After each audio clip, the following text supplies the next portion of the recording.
আসসালামু আলাইকুম। আজকে করব কাতলা মাছের কালিয়া। এজন্য মাছটা পরিষ্কার করে লবণ, হলুদের গুঁড়ো, মরিচের গুঁড়ো দিয়ে মাখিয়ে হালকা করে ভেজে নিব। প্রথমেই ভাজা হয়ে গেলে মরিচ পেঁয়াজ ভাজতে দিয়ে দিব। আর এদিকে কাতলা মাছের কালিয়া করার জন্য পেঁয়াজ, বাদাম এবং টক দই দিয়ে একটা পেস্ট বানিয়ে নিয়েছি। এদিকে মরিচ পেঁয়াজ ভাজা হয়ে গেলে লবণ, হলুদের গুঁড়ো, মরিচের গুঁড়া, আদা বাটা, রসুন বাটা, জিরা বাটা দিয়ে আর তৈরি করে রাখা আগে থেকে পেস্ট দিয়ে ভালো মতো মশলাটা কষিয়ে নিব। মশলাটা ভালো মতো কষানো হয়ে গেলে মাছ দিয়েও মশলাটা ভালো মতো কষাতে হবে। তোমরা যারা আমার ভিডিও দেখছো, আমার ভিডিও যদি ভালো লেগে থাকে অবশ্যই আমার চ্যানেলটা সাবস্ক্রাইব করে যাবে প্লিজ।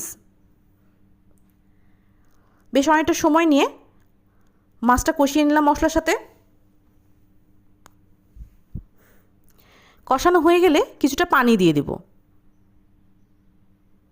ঝোলটা শুকিয়ে ঘন হয়ে গেলেই তৈরি হয়ে যাবে আমাদের কাতলা মাছের কালিয়া।